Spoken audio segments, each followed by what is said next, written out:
네, 안녕하세요. 신문을 읽어드릴 건데요. 이번 시간에 읽어드릴 내용은 제 문화일보에서 7월 16일자 목요일 경제 분야에 대해서 경제 쪽 파트에 대해서 읽어드리도록 하겠습니다. 바로 읽도록 시작할게요. 한은 올 성장률 마이너스 0.2% 못 미칠 것, 49일 만에 또 하향 전망, 기준금리 0.5% 동결, 수출 회복 예상보다 더뎌, 경기 악화 전망에도 금리 유지, 부동산 시장 과열, 부작용 부담, 하반기 금리 추가 인하 전망도. 네, 중간에 이제 읽지 않는 부분이 있을 텐데요. 그거는 제가 따로 이렇게 읽어드리면서 말씀드리도록 하겠습니다. 한국은행 금융통화위원회가 16일 현행 연 0.5% 기준금리를 동결했다. 이와 함께 한은은 올해 경제 성장률이 지난 5월 예상치인 마이너스 0.2%에 미치지 못할 것이라고 전망했다.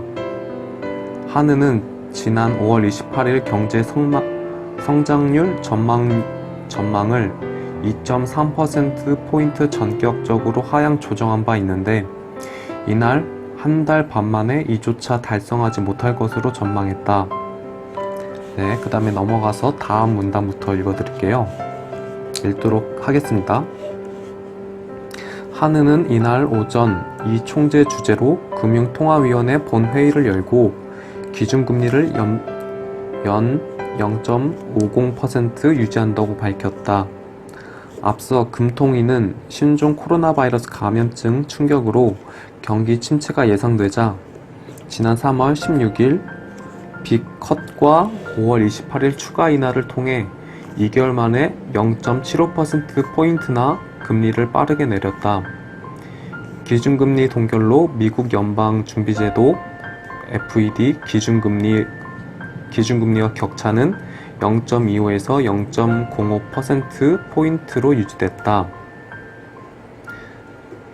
이처럼 경기 악화를 예상하면서도 한은이 금리를 동결하기로 한 것은 현재 기준금리가 낮은 수준인데다 풍부한 유동성이 부동산 등 최근 자산 시장에 쏠리는 등의 부작용을 우려했기 때문이다. 오히려 경제 상황에 따른 향후 추가적인 기준금리 인하를 시사했다. 쭉 넘어가서 두 문단 건너뛰고 읽겠습니다. 다음 달 발표되는 경제 성장률 전망치는 추가로 하향 조정될 전망이다.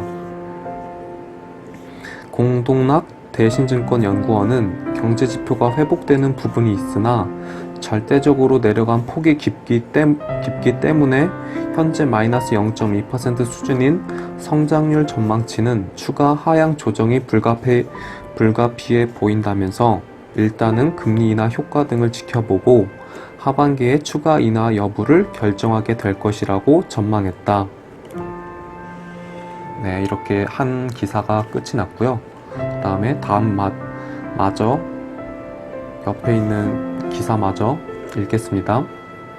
저축은행마저 쥐꼬리 이자, 평균 예금금리 1.73%, 1년 전보다 0.85%포인트 낮아져 주담대도 금리 1%대 나와 사상 초유의 네, 좀 숨 좀 고르고 하겠습니다.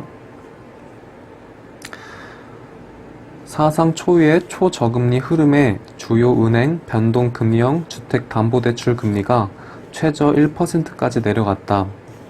예금금리도 하락해 저축은행에서도 2%대 금리를 찾기 어려워졌다. 16일 은행권에 따르면 KB국민우리농협은행은 이날부터 적용되는 신규 취급액 기준 코픽스 연계 변동금리형 주택담보대출 금리를 전날보다 0.17에서 0.18%포인트씩 내렸다. 국민은행은 연 2.21에서 3.71% 3.71%로, 우리은행은 연 2.36에서 3.96%로, 농협은행은 1.96에서 3.57%로 각각 인하했다. 네, 그 다음에 두 문단 건너뛸게요.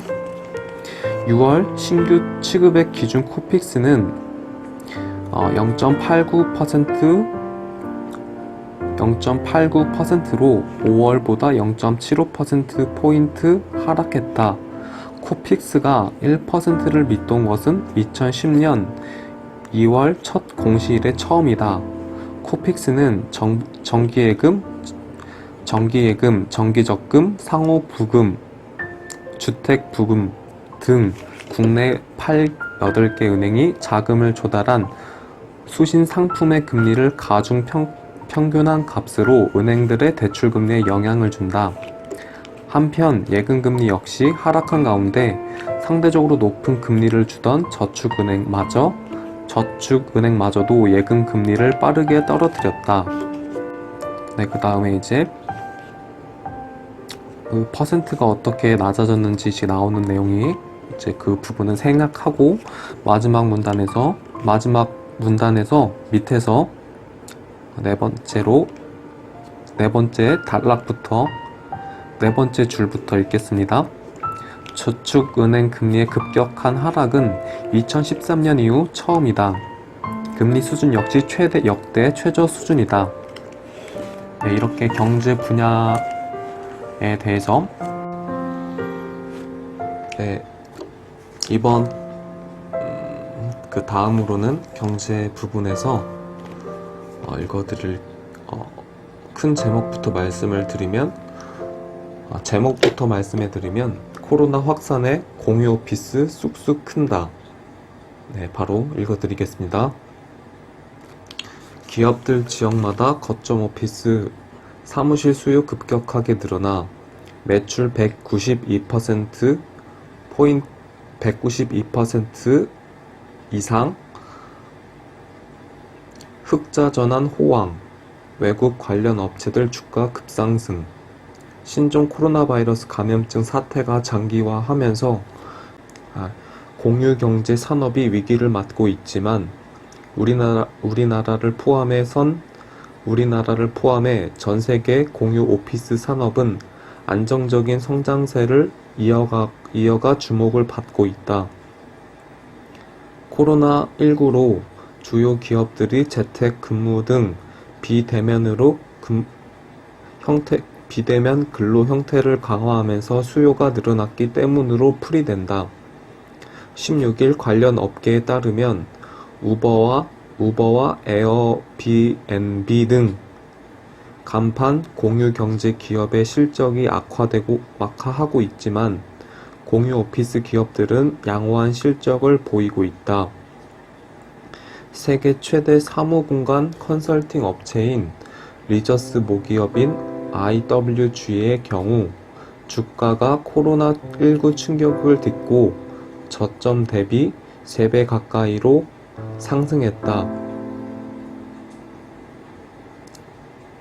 그 다음에 한 문단 건너뛰어서 읽겠습니다.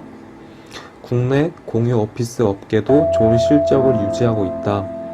지난해 위워크 코리아를 제치고 1위에 오른 패스트5의 경우 연평균 157%의 매출 증가율을 기록하고 있다. 지난해에는 매출 425억 원, 감가상각 전 영업이익 31억 원을 달성했다. 국내 공유 오피스 기업인 스파크 플러스도 지난해 매출 136억 원을 기록, 전년 동기 대비 192% 증가하며 흑자 전환에 성공하는 등 호실적을 이어가고 있다. 업계에서는 공유 오피스 기업들이 코로나19 혜택을 받고 있는 것으로 보고 있다. 코로나19로 지역 거점 오피스를 마련하는 기업들이 많아지면서 수요가 늘고 있다는 의미다. 실제 패스트5의 경우 지난 3월 신규 입점 문의가 1960건으로 코로나19가 본격적으로 확산하기 이전인 1월보다 10%가량 증가했다. 멤버 수도 3월 14,522명으로 1월 대비 13% 증가했다. 패스트5 관계자는 6개의 신규 지점을 포함해 총 25호점을 냈는데 모두 입주된 상태라며 추가 지점 확대 계획을 수립하고 있다고 말했다. 네, 여기까지가 이제 제가 읽어드린 기사 내용이었습니다. 네, 감사합니다.